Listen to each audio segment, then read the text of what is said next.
السلام علیکم ورحمۃ اللہ وبرکاتہ ناظرین، آپ سب کو ہمارے چینل میں خوش آمدید۔ تو آج ہم بات کریں گے فتح بیت المقدس اور سلطان صلاح الدین ایوبی کے فتوحات کا سلسلہ۔ اگر آپ نے، اور یہ تیسرا پارٹ ہے، اگر آپ نے ہمارا پہلا اور دوسرا پارٹ نہیں دیکھا تو ان کا لنک ہم ڈسکرپشن میں دے دیں گے، آپ وہاں سے دیکھ سکتے ہیں۔ سلطان صلاح الدین ایوبی کے لشکر نے آگے بڑھ کر تبریہ پر قبضہ کر لیا۔ پھر اس نے برق رفتاری کے ساتھ حطین کے ساحلی شہر عکہ کا رخ کیا۔ سلطان نے یہاں بھی اس شدت سے حملہ کیا کہ نصرانیوں کو بھاگتے ہی بنی، اور یوں شہر بھی سلطان نے فتح کر لیا۔ عکہ کی فتح کے بعد سلطان اپنے لشکر کے مختلف حصے کیے اور انہیں فلسطین کے مختلف شہروں کی طرف روانہ کیا، اور خود ایک لشکر لے کر آگے بڑھ کر صفوریہ اور الفولہ پر قبضہ کر لیا۔ سلطان کے ایک لشکر نے ساحل سمندر پر حیف اور تیساریہ کو فتح کر لیا۔ تیسرا لشکر سبستا کی طرف بڑھا اور اس لشکر نے سبستا اور ناہلس کو فتح کر لیا۔ اس دوران سلطان صلاح الدین ایوبی نے اپنے چھوٹے بھائی سیف الدین العادل کو طلب کر لیا اور اسے فلسطین کی مقدس سرزمین کی طرف روانہ کر دیا، عیسائیوں سے پاک کرایا جا سکے۔ سیف الدین العادل اپنا لشکر لے کر برق رفتاری کے ساتھ فلسطین کی طرف روانہ ہوا اور راستے میں آنے والے عیسائیوں کے 2 قلعوں سراجیل اور جانحہ پر قبضہ کر لیا۔ پھر اس نے تیز رفتاری سے فلسطین کی طرف پیش قدمی کی۔ دوسری طرف سلطان صلاح الدین ایوبی اپنا لشکر لے کر بڑھا اور اس نے تورون اور سارانند شہروں کو فتح کر لیا، اور پھر چند دنوں کے اندر اندر سلطان صلاح الدین ایوبی نے سیدون، بیروت اور دیگر شہروں کو بھی فتح کر لیا، اور ان شہروں کو عیسائی لشکروں کو تہہ تیغ کر کے رکھ دیا۔ اب سلطان صلاح الدین ایوبی اسقلان کی طرف بڑھا۔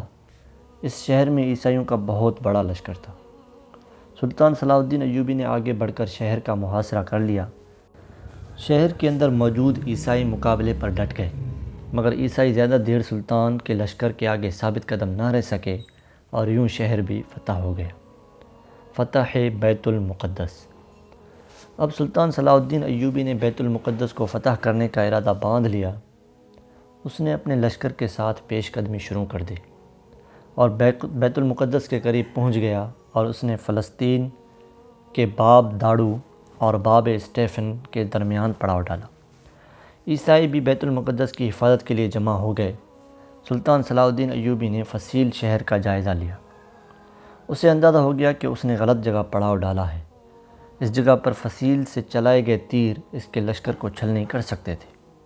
اس کے علاوہ حملے کے وقت اس کے سامنے سورج پڑتا تھا، جس سے لشکریوں کو دشواری کا سامنا کرنا پڑتا۔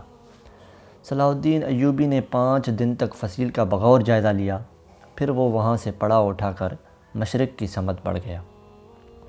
عیسائی اس خوش فہمی میں مبتلا ہو گئے کہ سلطان صلاح الدین ایوبی بیت المقدس پر حملہ نہیں کرنا چاہتا، اس لیے اس نے اپنا پڑاؤ اٹھا لیا ہے۔ یہ دیکھتے ہی وہ گرجوں سے نکل کر خوشیاں منانے لگے، مگر دوسرے دن ان کی خوشیوں پر خاک پڑ گئی۔ انہوں نے دیکھا کہ سلطان صلاح الدین ایوبی نے بیت المقدس کے سامنے جبل زیتون پر پڑاؤ ڈال رکھا تھا۔ سلطان صلاح الدین ایوبی نے شہر پر حملہ کرنے کے لیے 40 منجنیقیں نصب کرا رکھی تھیں۔ عیسائی یہ دیکھ کر لرز اٹھے اور ان کی تمام خوشیاں کافور ہو گئیں۔ اب سلطان صلاح الدین ایوبی کے لشکر نے، جو 10,000 سواروں پر مشتمل تھا، اس نے باب اسٹیفن کی جانب سے شہر پر حملہ کر دیا۔ اس کے بعد سلطان کی فوج کا مقدمۃ الجیش بھی آگے بڑھا۔ اس دوران منجنیقوں نے شہر پر سنگ باری شروع کر دی۔ مسلمان بڑے جوش و خروش سے شہر پر حملہ آور ہو کر فصیل کا ایک حصہ گرانے کی کوشش کرنے لگے۔ فصیل پر موجود عیسائیوں نے مسلمانوں کو روکنے کی سر توڑ کوشش کی، مگر انہیں ناکامی کا سامنا کرنا پڑا۔ سلطان کے لشکر نے فصیل شہر کا ایک حصہ گرا دیا۔ فصیل کا ایک حصہ گر چکا تھا۔ عیسائی دم بخود تھے۔ اب انہیں یقین تھا کہ سلطان کا لشکر شہر میں داخل ہو کر ان کا قتل عام شروع کر دے گا، مگر سلطان نے خاموشی اختیار کر رکھی تھی۔ وہ شہر کے احترام میں فصیل کے گرے ہوئے حصے سے شہر کے اندر داخل نہ ہوا۔ دوسری طرف حاکم شہر بالیان، جس لشکریوں کو فصیل کے گرے ہوئے حصے پر کھڑا کرتا وہ بھاگ جاتے۔ اب حاکم شہر کے پاس صلح کرنے کے علاوہ اور کوئی راستہ نہ تھا۔ اب حاکم شہر بالیان اپنا ایک وفد لے کر سلطان صلاح الدین ایوبی کی خدمت میں حاضر ہوا اور کہنے لگا، مسلمانوں کے عظیم سلطان، آپ ہمیں معاف کر دیں۔ عیسائیوں کو موت سے بہت ڈر لگتا ہے، ہم شہر آپ کے حوالے کر دیں گے۔ اگر آپ نے ہمیں معاف نہ کیا تو ہم اپنی بیٹیوں اور عورتوں کو قتل کر دیں گے اور سارا سامان اور دولت نظر آتش کر دیں گے۔ شہر میں ایک اشرفی بھی نہ چھوڑیں گے، ہم تمام جانور بھی ذبح کر ڈالیں گے۔ آپ کو شہر میں راکھ اور دھوئیں کے سوا کچھ نہ ملے گا۔ سلطان صلاح الدین ایوبی خاموشی سے بالیان کی باتیں سنتا رہا۔ سلطان نے جبل زیتون کی چوٹی پر بیٹھے ہوئے یہ دیکھ لیا تھا کہ اس کا لشکر شہر میں داخل ہو رہا ہے۔ بالیان کے خاموش ہوتے ہی سلطان صلاح الدین ایوبی نے کہا، تم کس قدر احمق ہو، کبھی ایسا ہوا ہے کہ کسی مفتوحہ شہر کے لیے صلح کی شرائط پیش کی جائے؟ بالیان نے یہ سن کر شرمندگی سے سر جھکا لیا۔ سلطان نے بغور بالیان کی طرف دیکھا۔ سلطان صلاح الدین ایوبی ایک رحم دل انسان تھا، اس لیے اس نے شہر میں عیسائیوں کا خون بہانا پسند نہ کیا۔ اب سلطان نے حکم دیا، بیت المقدس کا ہر شہری قیدی تصور ہوگا۔ اگر کوئی بیت المقدس سے جانا چاہے تو اسے شہر سے باہر جانے کی آزادی ہوگی، وہ جہاں چاہے چلا جائے، اسے کوئی تعرض نہ کیا جائے گا۔ شہر سے نکلنے کے لیے ہر مرد کو 10 اشرفیاں، ہر عورت کو 5 اشرفیاں اور ہر بچے کو 1 اشرفی ادا کرنا ہوگی، اور جن کے ہاں رقم نہ ہو ان کا فدیہ اس رقم سے ادا کیا جائے گا جو انگلستان کے بادشاہ ہنری نے بالیان کی مدد کے لیے روانہ کی تھی۔ شہر 40 دن کے اندر اندر خالی کر دیا جائے، اس کے بعد جو لوگ شہر میں رہ جائیں گے وہ غلام تصور کیے جائیں گے۔ عیسائیوں نے ان شرائط کو قبول کر کے شہر خالی کرنا شروع کر دیا۔ اب عیسائیوں کا اکٹھے ہو کر لڑنے کا فیصلہ۔ جب بیت المقدس کی خبر یورپ میں پہنچی تو سارے یورپ میں صف ماتم بچھ گئے۔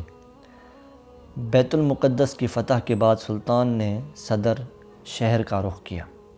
صدر کا بڑا پادری یورپ سے مدد حاصل کرنے کے لیے یورپ کی طرف چلا گیا۔ اس سے پہلے بیت المقدس کا بڑا پادری بھی یورپ پہنچ گیا تھا۔ اب دونوں پادری یورپ میں گھوم کر مسلمانوں کے خلاف صلیبی جنگ کی ابتدا کے لیے شور مچانے لگے۔ وہ ہر بادشاہ کو اس پر اکسا رہے تھے۔ عیسائیوں کے جذبات مشتعل ہونے لگے اور وہ سلطان صلاح الدین ایوبی کے خلاف اٹھ کھڑے ہوئے۔ پادریوں کی پکار پر شاہ انگلستان رچرڈ بھی کمر بستہ ہو گیا۔ اس نے پادریوں سے صلیب لے کر عہد کیا، میں مسلمانوں سے جنگ کرنے کے لیے فلسطین جاؤں گا۔ فرانس کا بادشاہ فلپ بھی مسلمانوں سے لڑنے کے لیے مچل اٹھا۔ اب پادری جرمن کی طرف روانہ ہوئے اور وہاں کے بادشاہ فریڈرک کو بھی جنگ پر آمادہ کر لیا۔ یوں یورپ کے 3 بڑے ملک انگلستان، جرمن اور فرانس کے بادشاہ اپنا اپنا لشکر لے کر فلسطین کی طرف پیش قدمی کرنے لگے۔ نیز سسلی کے حکمران ولیم بھی اپنا لشکر لے کر روانہ ہوا۔ اس طرح یورپ اپنا لشکر کثیر لے کر سلطان صلاح الدین ایوبی سے جنگ کے لیے آگے بڑھنے لگا، اور یوں اہل یورپ کا ایک کثیر لشکر عکا کی بندرگاہ پر جمع ہو گیا اور انہوں نے عکا کا محاصرہ کر لیا۔ ان دنوں سلطان صلاح الدین ایوبی حمص، سنجا، الجزیرہ و دیگر علاقے کے حالات درست کرنے میں لگا ہوا تھا۔ شہر کے باہر عیسائیوں کا لاکھوں کا لشکر جمع تھا اور شہر کے اندر مسلمانوں کا قلیل لشکر موجود تھا۔ اس دوران سلطان صلاح الدین ایوبی پر بیماری نے حملہ کیا۔ سلطان نے اپنی بیماری کی بالکل پرواہ نہ کی اور عیسائیوں پر خوفناک حملہ کر دیا۔ اس نے عیسائیوں کو بے پناہ نقصان پہنچا کر ان کے کئی سالار گرفتار کر لیے۔ اب یورپ کا متحدہ لشکر شاہ انگلستان رچرڈ کی سرگردگی میں جافا اور اسقلان شہروں کی طرف بڑھا۔ سلطان نے عیسائیوں کو شکست دے کر اسقلان اور بیت المقدس واپس لے لیا۔ شاہ انگلستان رچرڈ اپنے لشکر کے ساتھ عکا سے جافا کی طرف پیش قدمی کر رہا تھا۔ اس وقت سلطان اپنے لشکر کے ساتھ عکا کی نواحی پہاڑوں پر پڑاؤ کیے ہوئے تھا۔ سلطان نے دشمن پر نگاہ رکھنے کے لیے اپنے مخبر پھیلا رکھے تھے۔ شاہ انگلستان رچرڈ اپنے لشکر کے ساتھ حیفا کے مقام پر پڑاؤ کیا۔ اس کے بالکل سامنے سلطان نے بھی اپنا لشکر روک لیا تھا۔ دشمن ابھی اس سے کافی دور تھا۔ سلطان نے اپنا لشکر 2 حصوں میں تقسیم کیا۔ ایک حصے کی کمان اس نے اپنے سالار عزیز الدین جرویک کے سپرد کی اور لشکر کا دوسرا حصہ لے کر اس طرف بڑھا جہاں دشمن نے ایک روز بعد پڑاؤ ڈالنا تھا۔ اگلے روز شاہ انگلستان اپنے لشکر کے ساتھ کیسریہ کے مقام پر پہنچا تو سلطان کے لشکر نے اس پر حملہ کر دیا۔ دشمن بوکھلا کر رہ گیا۔ سلطان کے لشکر برق کے کوندوں کی طرف عیسائیوں پر ٹوٹ پڑے اور پل بھر میں دشمنوں کی صفوں کو چیر کر رکھ دیا اور میدان جنگ میں عیسائیوں کی لاشوں کے ڈھیر لگا دیے۔ فرانس کا بادشاہ اس قدر حواس باختہ ہو گیا کہ اس نے اپنے لشکر کی کمان ایک سالار کے سپرد کی اور خود بھاگ کھڑا ہوا۔ عیسائیوں کا لشکر بدحواس ہو کر بھاگ کھڑا ہوا اور اپنے سامان کے لدے ہوئے چھکڑے لے کر ایک تنگ راستے میں داخل ہو گیا۔ مسلمانوں نے اس راستے پر دھاوا بول دیا اور ان گنت عیسائیوں کو موت کے گھاٹ اتار دیا۔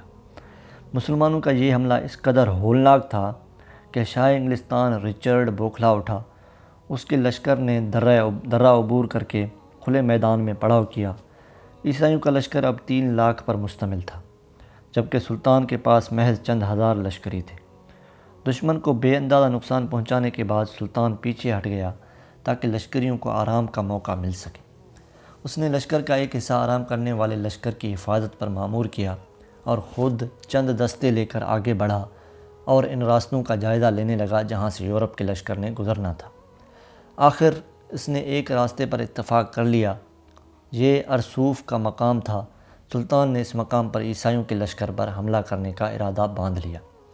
عیسائیوں کا لشکر سلطان صلاح الدین ایوبی کے حملوں سے اس قدر خوف زدہ ہو چکا تھا کہ اس نے صلح کی ایک سفارت سلطان صلاح الدین ایوبی کی طرف روانہ کی، مگر سلطان نے ان کی شرائط کو رد کر دیا۔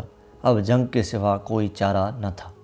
رچرڈ اپنا لشکر لے کر آگے بڑھا اور نہر الفلک پر پڑاؤ اڈال لیا۔ پھر عیسائیوں کے لشکر نے ارسوف کا رخ کیا۔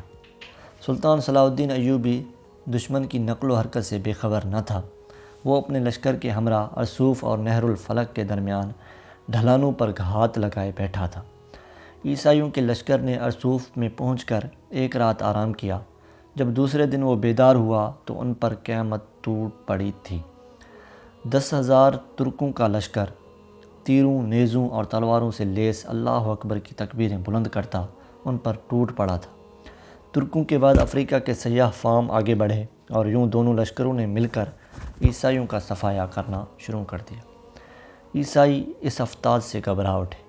رچرڈ اور دیگر عیسائی حکمران ابھی ترکوں اور حبشیوں سے نمٹ رہے تھے کہ ہزاروں افراد پر مشتمل کھلی آستینوں والے عرب ان پر ٹوٹ پڑے۔ دشمنوں کو ابھی سنبھلنے کا موقع ہی نہ ملا تھا کہ سلطان صلاح الدین ایوبی بھی اپنے لشکر کے ہمراہ ان پر حملہ آور ہوا۔ اب تو عیسائیوں کی رہی صحیح ہمت بھی جواب دے گئی۔ کچھ دیر بعد کردوں کا لشکر بھی مسلمانوں کے دوسروں لشکروں کے ساتھ آ ملا۔ ہر طرف قیامت صغریٰ برپا تھی۔ دشمن بری طرح بوکھلا اٹھا تھا۔ اس قدر گھمسان کا رن پڑا کہ عیسائیوں کے حوصلے پست ہو گئے۔ سلطان صلاح الدین ایوبی کے لشکری غصے سے بپھرے ہوئے تھے۔ عیسائی خوف زدہ ہو کر اپنے ہتھیار پھینک کر بھاگ کھڑے ہوئے۔ سلطان صلاح الدین ایوبی کی نظر دشمن کی ہر حرکت پر پڑی تھی۔ جب عیسائیوں نے خود کو بچانے کے لیے آگے قدم بڑھائے تو سلطان صلاح الدین ایوبی نے مخصوص اشارہ کر کے حملہ روکنے کا حکم دیا۔ اس کے ساتھ ہی مسلمانوں نے حملہ روک دیا اور ایک طرف سمٹ گئے۔ پھر سلطان صلاح الدین ایوبی اپنا لشکر لے کر ایک لمبا چکر کاٹتا ہوا اس راستے پر چلا گیا جہاں دشمن نے نمودار ہونا تھا۔ اب سلطان وہاں پر دشمنوں پر حملہ کرنا چاہتا تھا۔ عیسائیوں کا لشکر جب اس جگہ پر پہنچا تو بوکھلا اٹھا۔ سامنے سلطان صلاح الدین ایوبی کا لشکر ان کا راستہ روک کے کھڑا تھا۔ عیسائی سلطان کے لشکر سے جنگ کرنے سے کترا رہے تھے۔ اب سلطان نے باری باری عیسائیوں کے تمام بادشاہوں اور سالاروں کو جنگ کے لیے للکارا، مگر عیسائیوں کی طرف سے کسی نے اس کا جواب نہ دیا۔ عیسائی لشکر اپنا رخ بدل کر جافا شہر میں جا کر محصور ہو گیا۔ سلطان صلاح الدین ایوبی کا لشکر بھی تھکا ہوا تھا، اس لیے سلطان صلاح الدین ایوبی اپنا لشکر لے کر شاہراہ یروشلم کی طرف بڑھا تاکہ اس کا لشکر کچھ دیر سستا کر سکے۔ عیسائی بری طرح بوکھلائے ہوئے تھے۔ اس میں سلطان صلاح الدین ایوبی سے لڑنے کا دم خم نہ رہا تھا۔ اس لیے عیسائیوں کے مختلف حکمران اور سالار اپنے اپنے طور پر سلطان صلاح الدین ایوبی سے صلح کے لیے رابطہ کرنے لگے، مگر سلطان صلاح الدین ایوبی نے سب کی پیشکش رد کر دی۔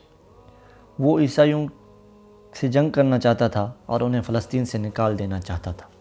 شاہ انگلستان رچرڈ کے بھی سارے کس بل نکل چکے تھے، وہ بھی صلح کے لیے پرتول رہا تھا۔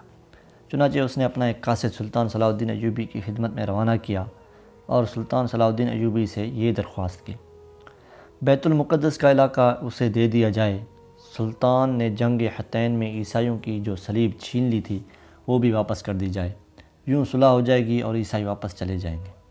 صلاح الدین ایوبی کا جواب: بیت المقدس ہمارے لیے تم سے زیادہ متبرک اور مقدس ہے۔ یہاں سے ہمارے نبی محترم محمد الرسول اللہ صلی اللہ علیہ وسلم معراج کے لیے تشریف لے گئے تھے اور قیامت تک تمام امتوں کا اجتماع یہاں ہوگا، ہم اس سے دستبردار نہیں ہوں گے۔ فلسطین کے علاقے اب ہمارے ہیں، جب تک جنگ جاری ہے تم اس کا ایک پتھر بھی نہ ہلا سکو گے، اور تمہارا اصل صلیب میرے پاس رہے گی جب تک یہ ہمارے لیے مفید ہے اور اسے ہم اپنے پاس رکھیں گے۔ شاہ انگلستان رچرڈ سلطان صلاح الدین ایوبی کا جواب سن کر بڑا پریشان ہوا۔ اس نے دیگر حکمرانوں سے مشورہ کرنے کے بعد پسپائی اختیار کر لی۔ اس دوران برف باری شروع ہو گئی۔ سلطان صلاح الدین ایوبی کے لشکری ایک بار پھر عیسائیوں پر ٹوٹ پڑے۔ عیسائیوں کا لشکر کٹ کٹ کر گرنے لگا اور بدحواس ہو کر بھاگ کھڑا ہوا۔ اب سلطان صلاح الدین ایوبی اپنا لشکر لے کر بیت المقدس کی طرف چلا گیا۔ اسی دوران سلطان صلاح الدین ایوبی کے بھتیجے تقی الدین کا انتقال ہو گیا۔ تقی الدین الجزیرہ کا والی تھا۔ اس کے انتقال کے بعد خود غرض اور لالچی لوگوں نے وہاں بغاوت کا علم بلند کر دیا اور دن بدن وہاں کے حالات خراب ہوتے چلے گئے۔ سلطان کو جب پتہ چلا تو اس نے اپنے بھائی سیف الدین العادل اور اپنے بیٹے کو باغیوں کا قلع کما کرنے کے لیے ایک لشکر کے ہمراہ الجزیرہ روانہ کیا۔ ادھر شاہ انگلستان رچرڈ کو بھی اس کی خبر مل گئی تھی۔ یہ اس کے لیے سنہری موقع تھا کہ وہ مسلمانوں کے لشکر پر قاری ضرب لگائے اور اپنے انتقام کی آگ کو ٹھنڈا کر سکے۔ اس کے مخبر اطلاع دے چکے تھے کہ سلطان اپنا آدھا لشکر الجزیرہ روانہ کر چکا ہے اور یوں سلطان اب اپنا دفاع نہ کر سکے گا۔ چنانچہ عیسائیوں کا لشکر واپس پلٹا اور مسلمانوں کے ایک چھوٹے قلعے داروم کی طرف بڑھا۔ یہاں سلطان صلاح الدین ایوبی کا چھوٹا سا لشکر تھا۔ عیسائیوں نے اس قلعے پر حملہ کر کے وہاں قبضہ کر لیا۔ اس قلعے میں 300 لشکری موجود تھے۔ اب عیسائیوں کا حوصلہ مزید بڑھا اور عیسائی حکمران اپنا لشکر لے کر آگے بڑھے اور بیت نوبیہ پر پڑاؤ ڈال لیا۔ سلطان صلاح الدین ایوبی کو دشمن کے ارادے کی خبر ہوئی تو اپنا لشکر لے کر آگے بڑھا اور رات کے وقت بیت نوبیہ کے قریب جا پہنچا۔ عیسائی رات کے اس حصے میں آرام کر رہے تھے۔ سلطان کے لشکری دشمن کے لشکر میں گھس گئے اور اس قدر جان لیوا حملہ کیا کہ دشمن کے چھکے چھوٹ گئے۔ سلطان صلاح الدین ایوبی دشمن کے لشکر کا بڑا حصہ کاٹ کر پیچھے ہٹ گیا۔ داروم کے قلعے میں تو عیسائیوں نے مسلمانوں کے 300 لشکریوں کو ہلاک کیا تھا، مگر سلطان نے یہاں ان کے لشکر کا بڑا حصہ کاٹ ڈالا تھا۔ سلطان صلاح الدین ایوبی دشمن کو اس قابل نہیں چھوڑنا چاہتا تھا کہ وہ بیت المقدس کی طرف رخ کرے۔ سلطان صلاح الدین ایوبی شاہراہ بیت المقدس کی طرف روانہ ہوا۔ راستے میں جس قدر تالاب اور جوہر تھے، سلطان نے اس سب میں زہر ملا دیا۔ دوسری طرف شاہ انگلستان رچرڈ نے اپنے سالاروں اور حکمرانوں سے آئندہ لاعمل طے کرنے کے لیے مشورہ کیا تو سب نے یہی کہا کہ ہمیں فی الحال بیت المقدس کی طرف رخ نہیں کرنا چاہیے، وہاں بھی ہمیں سلطان کی سخت مزاحمت کرنا پڑے گی۔ ہمیں سردست مصر کا رخ کرنا چاہیے تاکہ مصر پر قبضہ کر کے دوسرے علاقوں کی طرف پیش قدمی کی جا سکے، مگر کچھ سالاروں نے مشورہ دیا کہ فی الحال مصر کی جانب سے بھی صرف نظر کیا جائے۔ اگر ہم نے مصر کا رخ کیا تو صحرائے سینا میں داخل ہونے کے بعد صحرائی بدو ہمیں چاروں اطراف سے گھیر لیں گے۔ آخر طویل صلاح و مشورہ کے بعد یہ طے پایا کہ جافا شہر کا رخ کیا جائے، کیونکہ یہ شہر عیسائیوں کے پاس ہے۔